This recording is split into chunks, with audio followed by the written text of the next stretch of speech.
Yo, what's up guys, and welcome back to another video. Today, as you can see on screen, this is the Manchester United team that we finished off with at the back end of last season. That when we were winning, like beating the, like Liverpool, Tottenham, those sort of teams.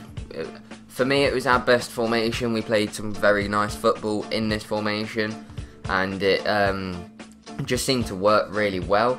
So hopefully we can continue playing that. But yesterday we did sign two very swazzy players. We signed Morgan Schneiderlin from Southampton and Bastian Schweinsteiger from Bayern Munich. Now Schweinsteiger, like obviously everybody should know about him really. He won the World Cup a year ago yesterday, and then he joined Man United yesterday. The amount of things that he's won is just like incredible. I think he's won like 7 Bundesligas, like Champions League, domestic German Cups. Now Morgan Schneiderlin on the other hand, obviously been with Southampton for 7 years, since 2008. I think that my maths is right there.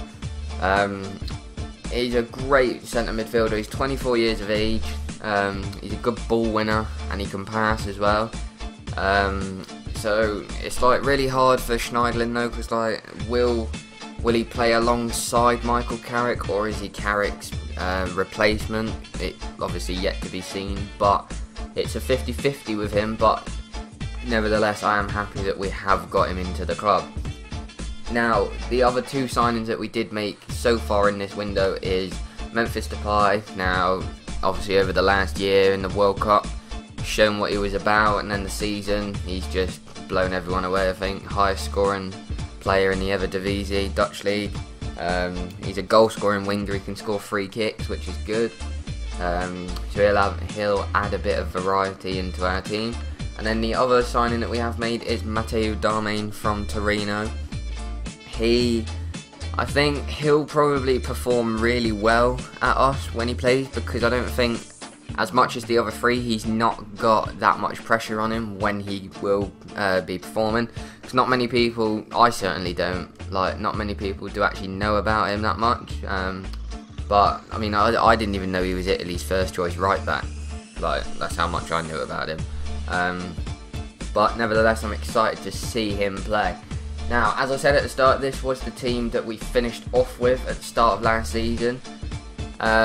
Basically this is just to see how these three signings can just fit into the team. I think it'll be a lot easier for Depay, because I think obviously, well, not just saying this because he is, but because he's Dutch, and obviously he worked with Van Gaal at the World Cup. I think he'll most likely just come straight in for Ashley Young on that left wing spot there, and he'll play alongside Rooney sort of up front. For the other three, I think Darmian could come into right back, but then I don't know if Valencia will keep his spot there at right back, and then because obviously Darmian's still quite young, will he sort of not come straight into the team and sort of learn a bit.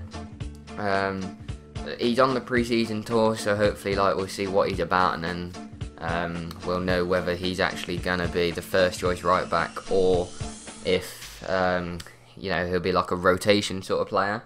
But the main two that everybody does want to know about is Schneiderlin and Bastian Schweinsteiger. Now, because if anyone remembers, in the whole game of last season, Marouane Fellaini did get sent off. So that does mean that left centre mid spot, if we obviously stick with the same formation, is actually available first game. So, and we are playing Tottenham, so does Morgan Schneiderlin, I get mixed up with these two, does Schweinsteiger come straight into the starting lineup with Herrera? See, Herrera as well, I don't want to see Herrera being left out, because I really think he had a great season. He's a good little box-to-box midfielder, he can pass, he's not scared to tackle. In a way, he does remind me a bit of Schneiderlin, because Schneiderlin is a good box-to-box player as well, can pass, tackle, break up play. So, seeing those two play together as well could be quite good. Means that obviously in our midfield we'll have high press, a lot of energy. That's what Schneiderlin's got as well. He's got a good engine to get up and down the pitch. the right wing spot, Mata, I honestly would rather see him play more central, but then obviously in a 4-3-3 in like centre mid, I don't think that's like the best position for him. I think if we were to say play like a 4-2-3-1 with one of the centre mids just in behind the striker, that's where Mata would do best. So for me personally, I would like to see Angel Di Maria play on the right. I really don't want to sell this Di Maria. I hope we don't sell him. Like, he started off the season so well. The only way that he got moved out of the team was because he got sent off against Arsenal when he pulled the referee's shirt. Like, yeah, stupid mistake, but that was the only reason that he then obviously struggled to get back into the team. I mean, he had his place like permanently locked down, and then just did one silly mistake which cost him really. But yes, he did like slack off, I don't know, about December time, so like he had the first good few months, but he said himself that like every team that he's been to, he hasn't, you know, performed to the best of his ability first season. So fingers crossed we do keep him, and he shows us why we paid all that money for him.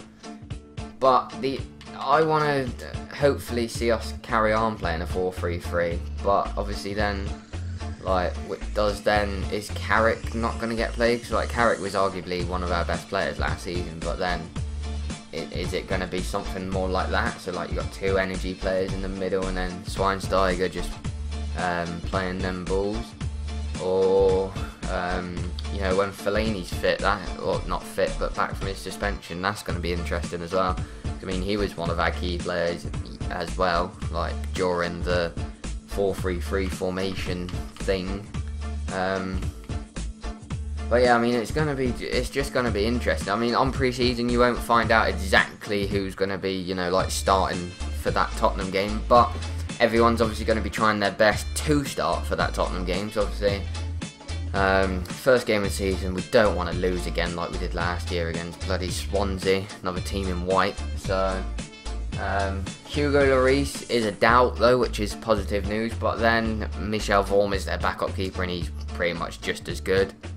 So yeah, and to finish off, I think we've still got two more signings to come in. I think a centre-back and another striker, because at the moment we've only got Rooney, and we've got Hernandez, but there's been talks that he's in talks with Orlando City from the MLS, but talks did break down. Apparently we asked like for more than they wanted to pay, and his wages were an issue, but I think talks are back on. And yeah, so but he has actually broken his collarbone at the moment, and by the time he's fully fit, the transfer window will be shut, so that'll be an interesting one. We'll keep an eye out on that. But Edinson Cavani is one of the, you know, like #1 targets for Van Gaal. But if we do bring in Cavani, then does that mean we have to change the formation, or will Rooney then keep playing midfield? I don't think Rooney should be playing in midfield, not now that we've brought these two bad boys in. But yeah, so Cavani, like, if he comes in, will he have to play because he's like a big name, big money signing sort of thing? I don't bloody know. But then centre back, there's still loads of rumours about Nicolas Otamendi, and De Gea. I'd rather not sign anyone else and just make De Gea sign a new contract. Like, I really would. He did go on the plane yesterday to USA, but does that mean then we may keep him for this season and then Real Madrid get him for free? I don't know, but apparently we're holding out for, if they want De Gea, we get Ramos kind of thing, which I don't know if that's like a good deal for, that's a better deal for them, I'd say, because obviously they get and then we get a decent centre-back who's getting on a bit now. But yeah, that's going to wrap this video up, guys. If you did enjoy it, please make sure you do drop a like, subscribe if you're new, and I'll catch you next time.